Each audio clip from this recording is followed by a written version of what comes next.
അറിവില്ലായ്മ നിമിത്തമാണ്. യേശുവിന്റെ നാമം എവിടെ ഉയർത്തുന്നുവോ, ദൈവത്തിന്റെ നാമം എവിടെ ഉയർത്തുന്നുവോ അവിടെ ദൈവനാമം മാത്രമേ മഹത്വപ്പെടുകയുള്ളൂ. വിശാലിന്റെ അടുക്കൽ ഒരിടവും എത്തിച്ചേരാൻ കഴിയില്ല. കർത്താവിന് മഹത്വം.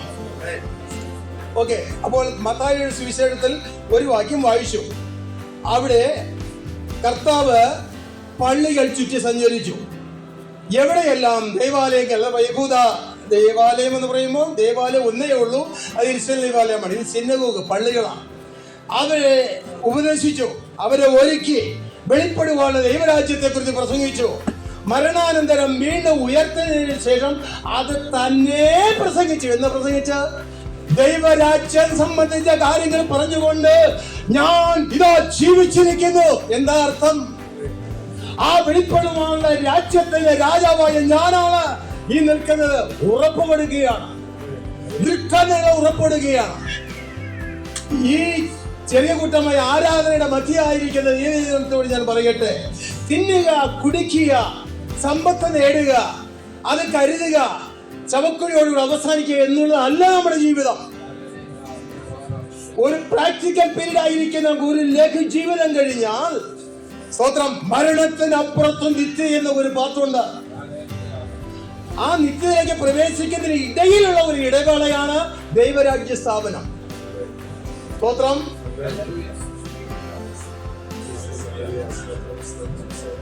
വെളിപ്പാട് പുസ്തകം 21-ാം അധ്യായത്തിന് 5-ാമത്തെ വാക്യം ഒന്ന് വായിക്കൂ.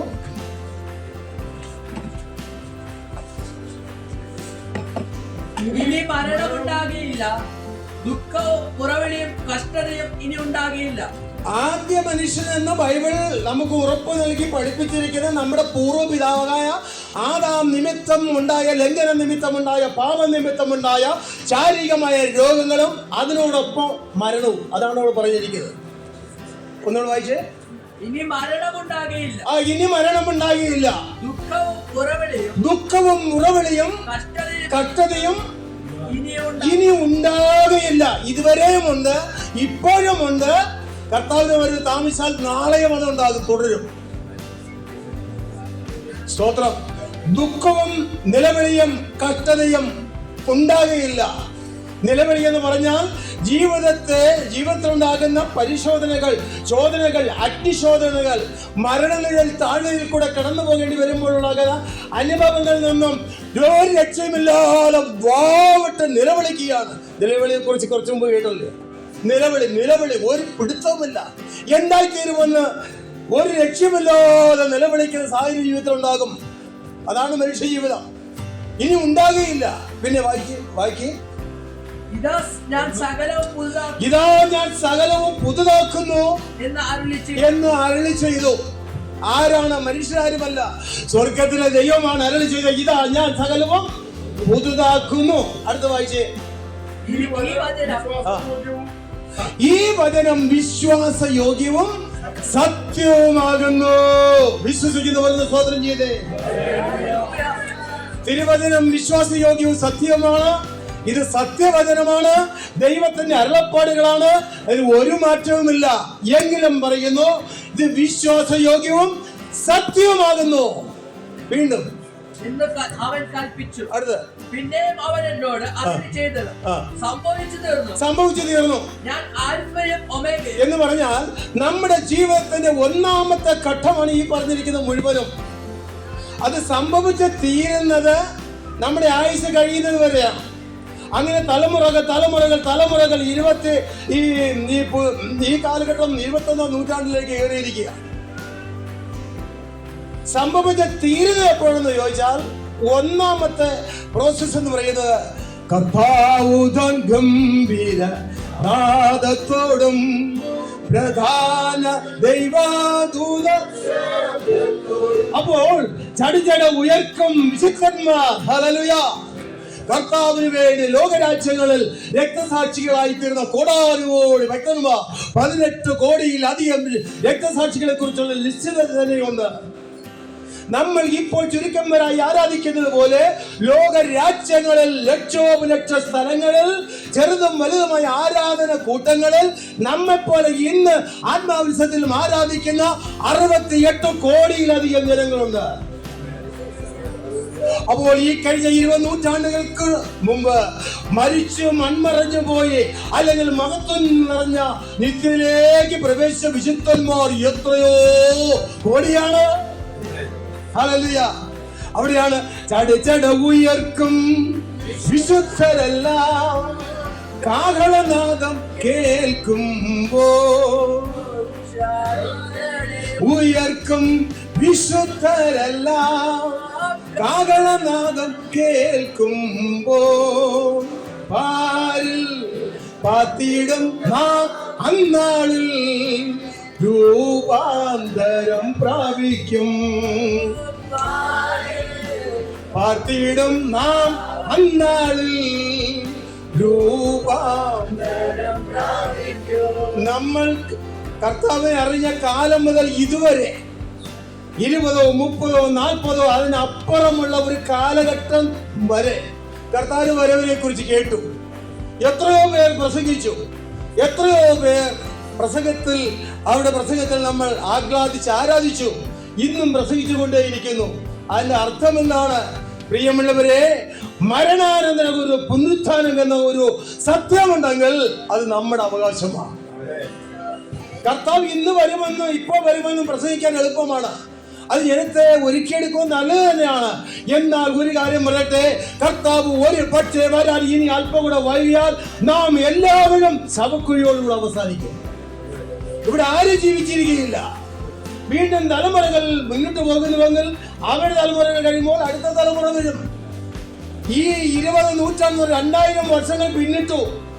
അന്ന് കാത്തിരുന്ന അതേ വിശ്വാസം തന്നെയാണ് ഇന്ന്. നമുക്ക് ഒരു കാര്യം മനസ്സിലാക്കുക, കർത്താവിൽ വിശ്വാസത്തിൽ ജീവിച്ചു, വിശ്വാസത്തിൽ മരിച്ചു.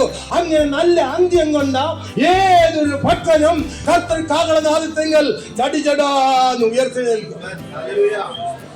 ജീവനോടെ ഇരിക്കുന്ന നമ്മെപ്പോലെ ജീവനോടെ ഇരിക്കുന്നവർ രൂപാന്തര ശരീരത്തോടുകൂടെ തേജസ്സോടുകൂടെ കർത്താവിന്റെ അടുക്കലേക്ക് പറന്നു പോകും.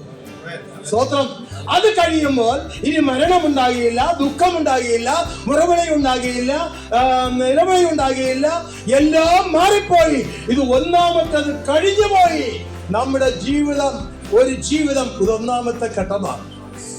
ഇത് കഴിയുമ്പോൾ എല്ലാം കഴിഞ്ഞുപോയി. പിന്നെ എല്ലാം പുതുതാക്കി തീർക്കുകയാണ്. ഈ ലോകത്തിൽ അനേക ജാതി മനസ്ഥരുണ്ടെങ്കിൽ, മതകർത്താക്കളുണ്ടെങ്കിൽ, അവർക്കാർക്കും പഠിപ്പിക്കുവാൻ കഴിയാത്ത, അവർക്ക് വ്യക്തമാക്കി കൊടുക്കുവാൻ കഴിയാത്ത ജീവന്റെ പ്രത്യാശയും ഉറപ്പുമാണ് വിശുദ്ധ ബൈബിൾ നമുക്ക് നൽകിയിട്ടുള്ളത്. സ്തോത്രം. യെശയ്യാപ്രവചനം 33-ാം അധ്യായത്തിന്റെ 24-ാം വാക്യം ഒന്ന് വായിച്ചേ. യെശയ്യാവ് 33:24. അല്ല,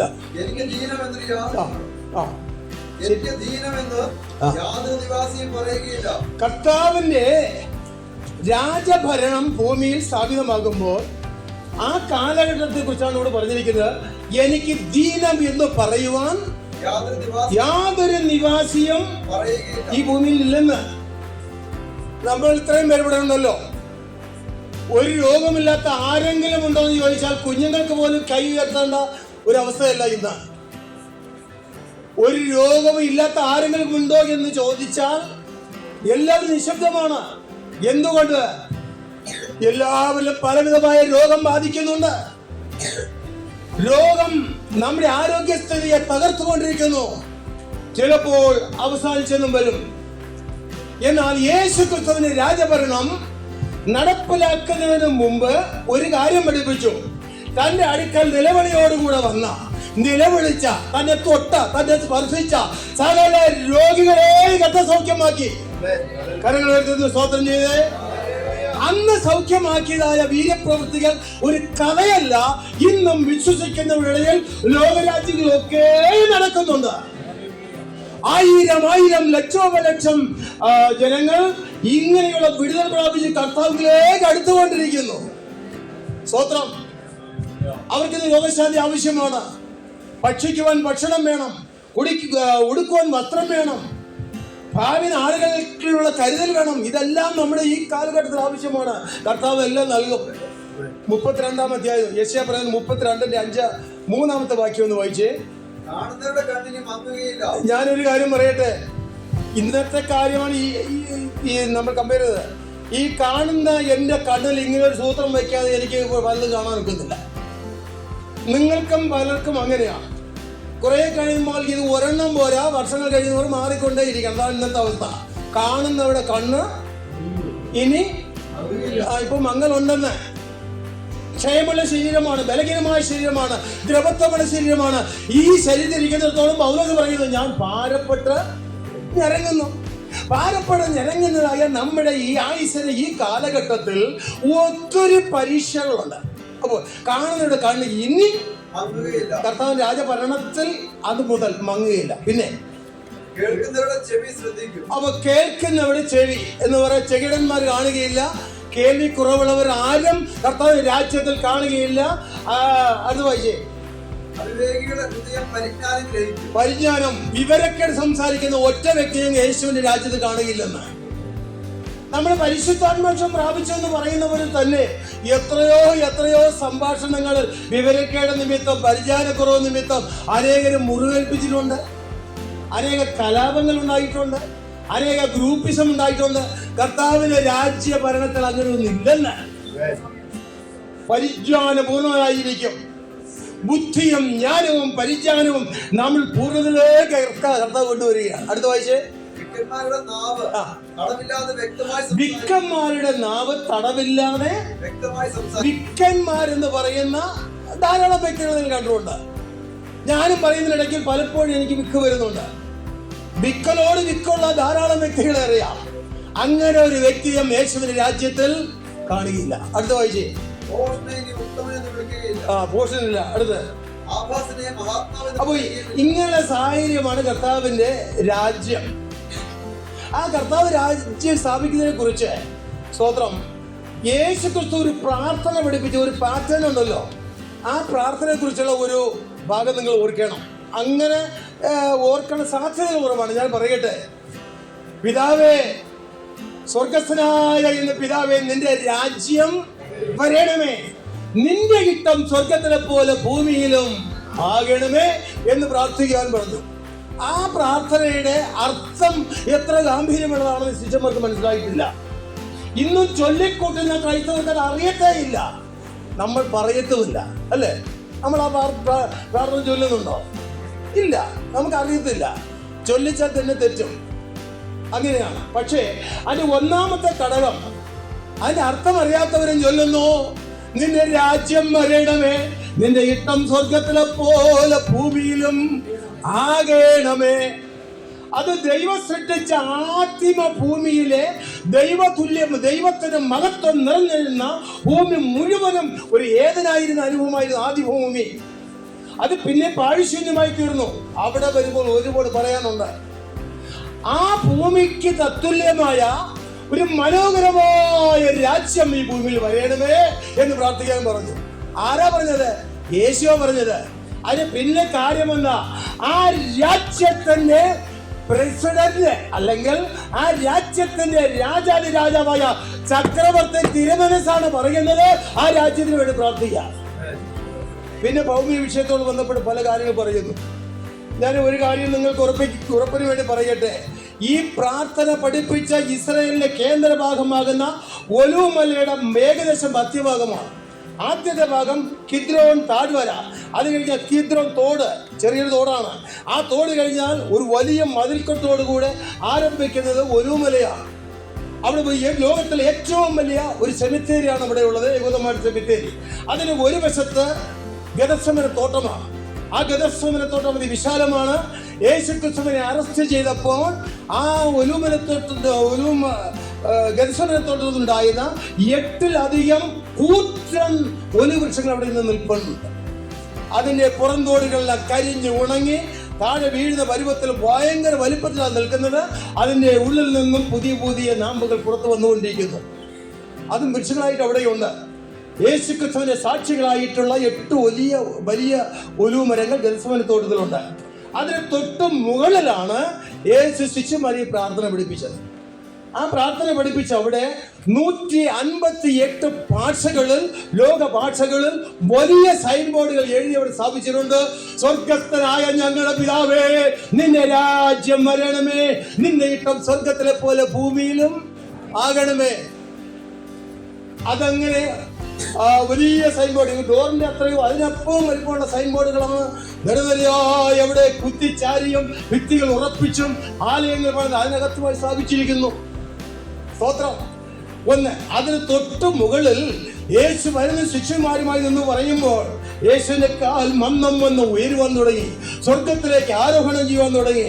അതാണ് സ്വർഗാരോഹണം, യേശു കൃഷ്ണൻ ആരോഹണം. ആ ആരോഹണത്തിന്റെ സ്ഥലത്ത് സ്വർഗാരോഹണ പള്ളി എന്നൊരു പള്ളിയും പണിതിട്ടുണ്ട്.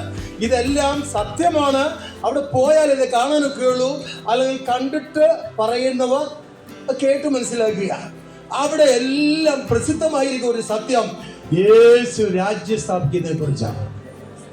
ഇനി ഒരു കാര്യം പറയാം.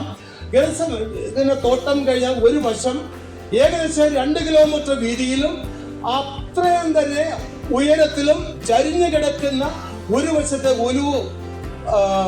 ഒലു മലയുടെ ഒരു ഭാഗം, അത് മുഴുവനും അബ്രഹാം, ഇസാക്ക്, യാക്കോബ് എന്ന് തുടങ്ങി ഇതുവരെയുമുള്ള ഇസ്രായേലിലെ പൗരത്വമുള്ള ഇസ്രായേലിനെ അടക്കം ചെയ്തിരിക്കുന്ന കല്ലറകളാണ്, സെമിത്തേരിയാണ്.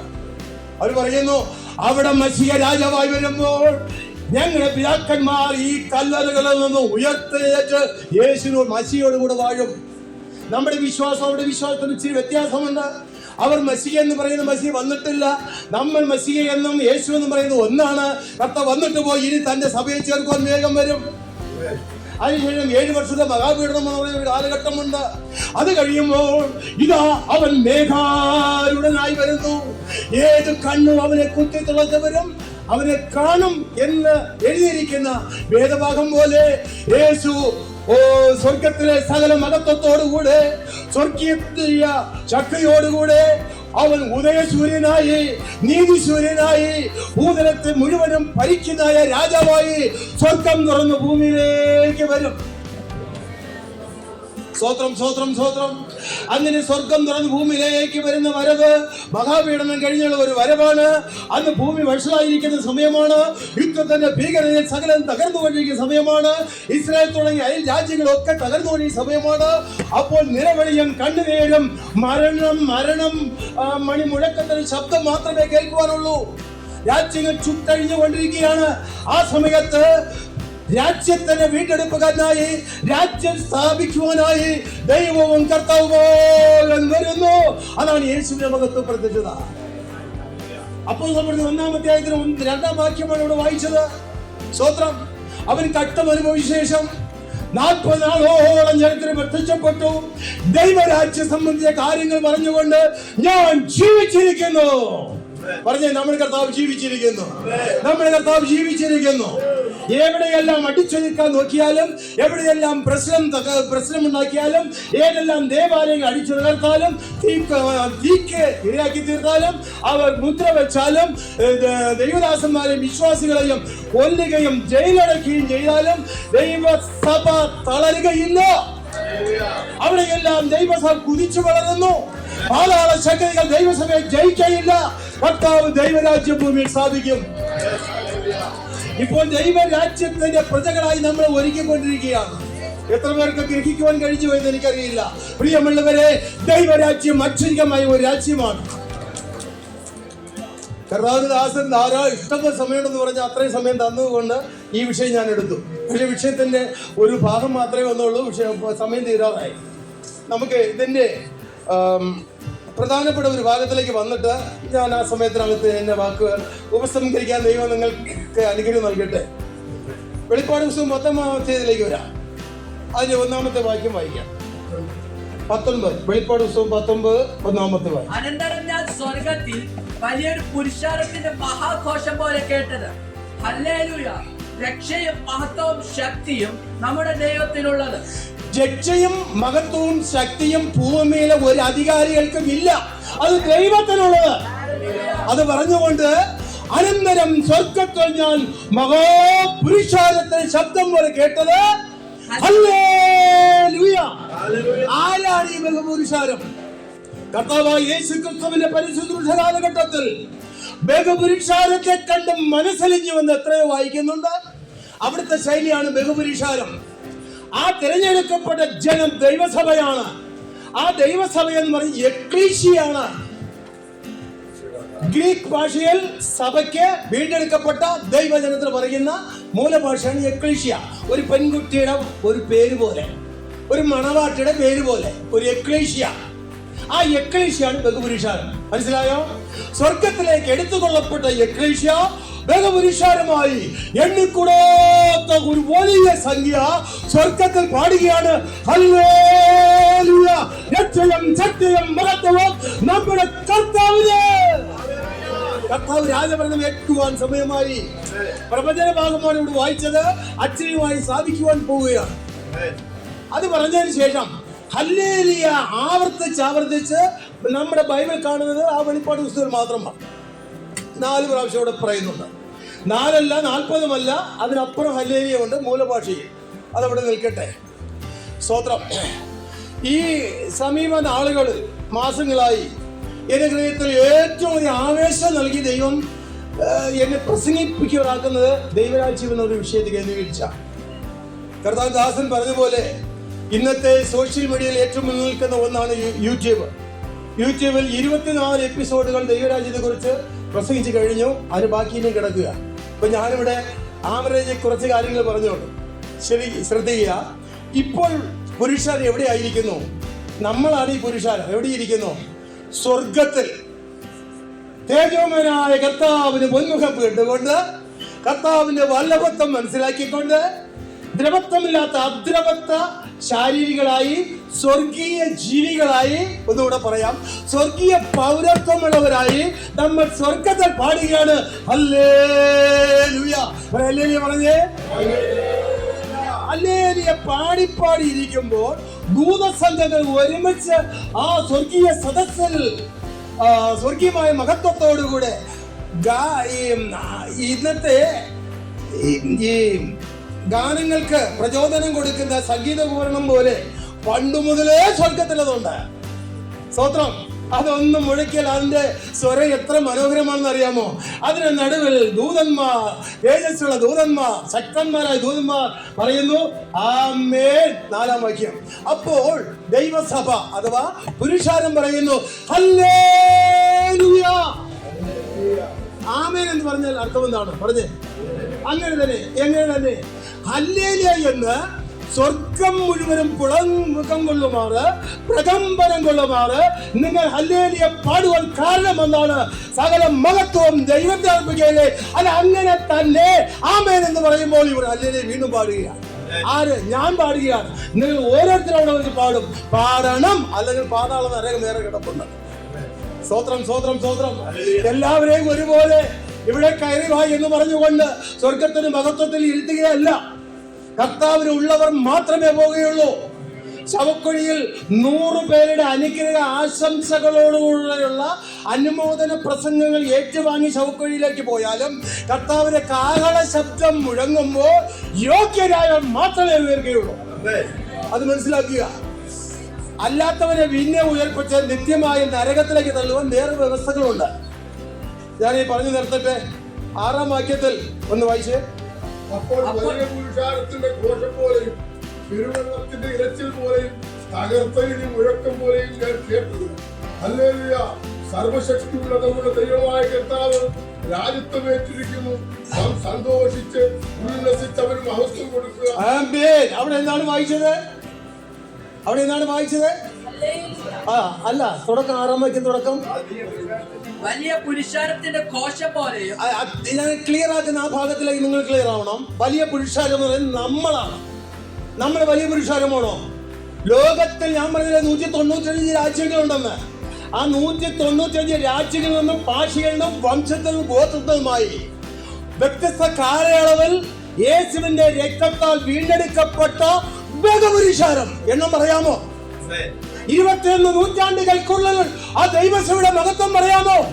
പാതാള ശക്തികൾക്ക് ജയിക്കുവാൻ കഴിയാത്ത ദൈവസഭയുടെ മഹത്വം പറയാമോ? സ്വർഗത്തിൽ വിശാലമായ സ്വർഗം, ഭൂമിയുടെ എത്രയോ ലക്ഷം ലക്ഷം മടങ്ങ് വലിപ്പമുള്ള സ്വർഗീയ വിസ്തൃതികൾ പാടുകയാണ്. അവിടെ ഗാനങ്ങൾ പാടുകയാണ്. ഹല്ലേലൂയ. ഇടിമുഴക്കം പോലെ പാടുന്നു, തകർത്ത ഇടിമുഴക്കം പോലെ പാടുന്നു, പെരുവെള്ളത്തിൽ ഇരച്ചിൽ പോലെ പാടുന്നു. ഇത് മാസയോഗങ്ങൾ കൺവെൻഷനിൽ ചുമ്മാ ഏലായിട്ട് പറയിപ്പിക്കുന്ന കാര്യമല്ല. നമ്മൾ ശബ്ദ വിധിനാദം പോലെ ശബ്ദം പുറപ്പെടുവിക്കുന്ന ദൈവദൂതന്മാരെക്കാൾ ശക്തരായി തീരും. ദൈവദൂതന്മാർ അവിടെ പവറിൽ അക്കോണം നമ്മൾ സംസാരിച്ചാൽ ഇടിനാദം പോലെ ആയിരിക്കുമെന്ന് ഇപ്പോൾ തന്നെ ബൈബിളിൽ എഴുതിയിട്ടുണ്ട്. അതിനേക്കാളും യോഗ്യന്മാരായി, ശക്തന്മാരായി, ബലവാന്മാരായി, യൗവന യുക്തരായി മരണമില്ലാത്ത യുഗത്തിലേക്ക് പ്രവേശിച്ച് സ്വർഗീയമായ മഹത്വം എന്താണ് തിരിച്ചറിഞ്ഞ് സ്വർഗീയ പൗരത്തിലേക്ക് പ്രവേശിച്ചതായ ഓരോ ഭക്തന്മാരും അഥവാ എക്ലേഷ്യ അഥവാ ബഹുപുരുഷാലും പാടുന്നു, ഹല്ലേലൂയ, നമ്മുടെ ദൈവമായ കർത്താവ് രാജ്യത്ത് വെച്ചിരിക്കുന്നു. ഈ പറഞ്ഞ വ്യവസ്ഥ പ്രകാരം പ്രിയമുള്ളവരെ, കേരളത്തെയും ഇന്ത്യയെയും ലോകരാജ്യങ്ങളെയും അമേരിക്ക ഉൾപ്പെടെ ഭരിക്കുന്ന ഏക ചക്രവർത്തിയായി, ഏക രാജാവായി യേശു ഭരണം നടത്തും. അതാണ് ദൈവരാജ്യം. അന്ന് എനിക്ക് ദീനമെന്ന് പറയാൻ ആരും കാണുകയില്ല. അന്ന് കണ്ണിനും നിലവിളിയുമില്ല. അങ്ങനെ 1000 വർഷം നീളും. അതിന്റെ ബാക്കി പറയണമെങ്കിൽ ഒരുപാട് കാര്യങ്ങൾ വീണ്ടുമുണ്ട്. ഞാൻ എന്റെ വാക്കുകൾ നിർത്തട്ടെ. 19-ാം അധ്യായത്തിൽ നിന്നാണ് ഈ വാക്യം വായിച്ചത്. 11-ാം വാക്യത്തിൽ വായിക്കുന്നു, അനന്തരം സ്വർഗം തുറന്നു. അനന്തരം സ്വർഗം തുറന്നിരിക്കും ഞാൻ കണ്ടു. ഒരു വെള്ളക്കുതിര പ്രത്യക്ഷമായി, അതിന്മേൽ ഇരിക്കുന്നവര് വിശ്വസ്തനും സത്യവാനും എന്നിവ. പ്രിയമുള്ളവരെ, വിശ്വസ്തയോടും സത്യസന്ധതയോടും നീതിയും ന്യായവും സിംഹാസനത്തിൽ അടിസ്ഥാനമാക്കിക്കൊണ്ട് ഏക രാജാവ്, രാജാതി രാജാവ്, കർത്താതി കർത്താവ്, താൻ മാത്രം അമുഖ്യനായി ഈ ഭൂമിയിൽ ഭരണം നടത്തും. അന്ന് നിങ്ങളും ഞാനും ഈ ഭൂമിയിൽ രാജാക്കന്മാരും പുരോഹിതന്മാരുമായിരിക്കും.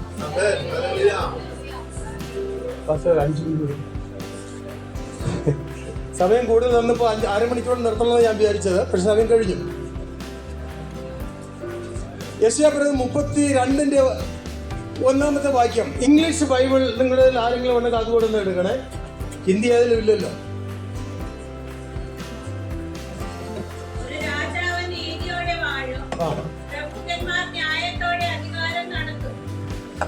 പ്രിയമുള്ളവരെ, ഞാൻ ആദ്യം പറഞ്ഞല്ലോ 22 എപ്പിസോഡുകളെ കുറിച്ച് തന്നെ.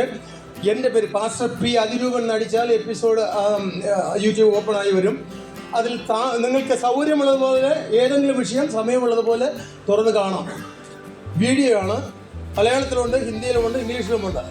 ഏത് ഭാഷ വേണമെങ്കിലും നിങ്ങൾക്ക് അതിനകത്ത് കിട്ടും. കർത്താവിന്റെ സ്തോത്രം. മലയാളത്തിലുള്ളതും മലയാളത്തിൽ മാത്രമായിട്ടുമുണ്ട്, മലയാളവും ഹിന്ദി കൂടെ ചേർന്നുമുണ്ട്. ഹിന്ദിക്കാർക്ക് വേണ്ടി കൂടെ പ്രയോജനപ്പെടട്ടെ എന്ന് തുടങ്ങി വെച്ചിരിക്കുകയാണ്. ഭാവിയിൽ ദൈവം അങ്ങനെ ആക്കി തീർക്കും. കർത്താവിന് മഹത്വം. ഓക്കെ, എന്താ വായിച്ചത്? ഒരു രാജാവ് നീതിയോടുകൂടെ വാഴും. ഇവിടെ പറയുമ്പോൾ ലോക രാജാക്കന്മാർ 1000 പേർ ഭരിച്ചു കഴിഞ്ഞു, ഭരിച്ചുകൊണ്ടേയിരുന്നു. ഇപ്പോൾ നാമധേയമായ ചില രാജ്യങ്ങൾ മാത്രം രാജഭരണമുണ്ട്. അത് നിങ്ങൾക്കറിയാം എന്ന് പറഞ്ഞാൽ വിടട്ടെ. എന്നാൽ ഒരു രാജാവ് നീതിയോടുകൂടെ വാഴും. അത് നമ്മുടെ മഹാരാജാവായ വിശ്വരാജാവായ യേശുവിനെ കുറിച്ചാണ് പറഞ്ഞിരിക്കുന്നത്. ഇംഗ്ലീഷ് ഒന്ന് വായിക്കാമോ? അല്ല, മലയാളത്തിലെ വാക്യയുടെ ശകലമുണ്ട്. മലയാളം. പ്രഭുക്കന്മാർ ന്യായത്തോടുകൂടെ. ആരായി പ്രഭുക്കന്മാർ? ബൈബിളിൽ പ്രഭുക്കന്മാരെന്ന് പറഞ്ഞിരിക്കുന്ന 2 ഘടകങ്ങള്. ഒന്ന്, ലോകത്തിലെ ധനവാന്മാരായ പ്രഭുക്കന്മാർ. 2, അത് രാജാക്കന്മാർ ഉൾപ്പെടെ പ്രഭുക്കന്മാർ, ഷെയ്ഖുമാർ. 2-ാമത്തെ ഘടകം ശക്തന്മാരായ ബലവാന്മാരായ സ്വർഗീയ ദൂതന്മാരാണ്. സ്വർഗത്തിലെ പ്രഭുവായ മീഖായേൽ, ദൈവത്തിന്റെ പ്രഭുവായ മീഖായേൽ എന്ന് വായിച്ചിട്ടില്ലേ? ഉന്നത അധികാരമുള്ള മീഖായേൽ, ഗബ്രിയേൽ, ഊരിയേൽ, റമയേൽ, സരമേൽ എന്ന് തുടങ്ങിയ കുറെ ശ്രേഷ്ഠ ദൂതന്മാരുണ്ട്. നമ്മുടെ ഈ ബൈബിളിലൂടെ കാണിച്ചു തരുമെന്ന് ചോദിച്ചാൽ യഹൂദന്മാരുടെ തൽമൂദിലും യഹൂദന്മാരുടെ ഗ്രന്ഥത്തിലാണ് ഇത് പറഞ്ഞിരിക്കുന്നത്. അതിന്റെ ഒരു അംശം മാത്രമേ ഇതിനകത്തുള്ളൂ. അപ്പൊ ഈ ശ്രേഷ്ഠ ദൂതന്മാരെയാണ് പ്രഭുക്കന്മാരെന്ന് പറഞ്ഞിരിക്കുന്നത്. മനസ്സിലായോ? പ്രഭുക്കന്മാർ ഏറ്റവും ശ്രേഷ്ഠരാണ്, ഏറ്റവും ഉന്നതരാണ്. അവർ ഭരിക്കും. അതിന്റെ മറ്റൊരു കാര്യം, ദൂതന്മാരെക്കാൾ ശ്രേഷ്ഠരായി തീർന്ന നാം അവിടെ ദൂതതുല്യരായി വരികയാണ്. ഇംഗ്ലീഷ് എടുത്തോ, ആരുടെങ്കിലും ഉണ്ടോ? Behold, a king shall reign in righteousness, and princes shall rule in and princess. ഒരു കിങ്ങിനെ കുറിച്ചും അവന്റെ പ്രിൻസസിനെ കുറിച്ചും പറഞ്ഞിരിക്കുകയാണ്. രാജാവും രാജപുത്രന്മാരെ കുറിച്ചും പറഞ്ഞിരിക്കുന്നു. മനസ്സിലായോ?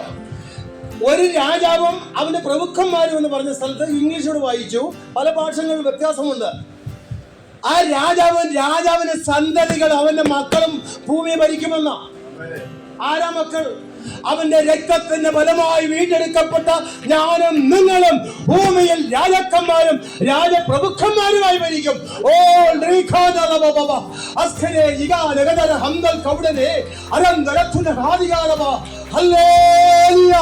പ്രിയമുള്ളവരെ, ബലഹീനന്മാരും നിസാരന്മാരും എന്ന് പറഞ്ഞിരിക്കുന്ന ഞാനും നിങ്ങളും ഭാവിയിൽ പുനരുത്ഥാന പുത്രന്മാരായി രാജാക്കന്മാരായി പുരോഹിതന്മാരായി ഭൂമിയെ നീതിയോടുകൂടെ ഭരിക്കും. ഹല്ലേലൂയ! അതാണ് ദൈവരാജ്യം. വരുന്ന വരവിനെ കുറിച്ച് അവിടെ വായിച്ചു. അത് പറയണമെങ്കിൽ എത്രയോ കാര്യങ്ങൾ കിടപ്പുണ്ട്. എങ്കിലും എന്റെ മനസ്സിന്റെ തൃപ്തിക്ക് വേണ്ടി ദാനിയേൽ പ്രവചനം 7-ാം അധ്യായത്തിന് 27-ാം വാക്യം ഒന്ന് വായിച്ച് ഇവിടെ ഞാൻ ക്ലോസ് ചെയ്യാം. ഒന്ന് വായിച്ചേ, ഇതിനെ ഉറപ്പിക്കുവാൻ വേണ്ടി. പിന്നെ എന്ന് പറഞ്ഞ അർത്ഥം പറയാം, കൃപായുഗം കഴിയണം. ഈ ദ ഗ്രേറ്റ് ട്രിബുലേഷൻ പീരീഡ് എന്ന് പറയുന്ന മഹാപീഡനം കഴിയണം. അത് കഴിയുമ്പോൾ പിന്നെ, അത്രയും മനസ്സിലായോ? പിന്നെ രാജ്യത്വവും രാജ്യത്തിന്റെ അധികാരികളാകുന്ന കാര്യമാണ്. രാജ്യത്വവും ആധിപത്യം എന്നുള്ള അതിന്റെ പേരുള്ള അധികാരം, രാജകീയമായ അധികാരം, രാജ്യത്വവും അധികാരവും. ഹല്ലേലൂയ! ആകാശത്തിന് കീഴ് എല്ലായിടമാണ് ഭൂരാജ്യങ്ങൾ. ആകാശത്തിന് കീഴ് എല്ലായിടവുമുള്ള രാജ്യങ്ങളുടെ മഹത്വത്തിന് മേലും.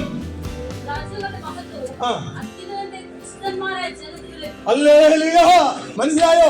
അത്യുന്നതനായ ദൈവത്തിന്റെ വിശുദ്ധന്മാർക്ക് ഭരണം ലഭിക്കും. ഒന്നുകൂടെ പറയാം, ആകാശത്തിന് കീഴിൽ ഉള്ള എല്ലാ രാജ്യങ്ങളുടെ മഹത്വത്തിന് മേലും ഇന്നത്തെ ഭരണാധിപന്മാരുടെ മേലും വാഴ്ച നടത്തുമ്പോൾ ജീവിച്ചിരിക്കുന്ന സകലരുടെ മേലും അധികാരത്തോടുകൂടി ആധിപത്യം നടത്തുന്ന അവകാശികളും അധികാരികളും ദൈവത്തിന് മക്കളായ നമ്മളായിരിക്കും. അതാണ് അവിടെ എഴുതിയത്. ഇതൊന്നും അറിയാതെ വണ്ണം വീണും എഴുതത്തെ ചതഞ്ഞും പിന്മാറ്റത്തിലും ജീവിക്കുന്നവരല്ലേ മനുഷ്യർ. ദൈവിക വാഗ്ദത്തങ്ങളുടെ ആദ്യത്തെ ഭാഗമാണ് നിത്യതയല്ല.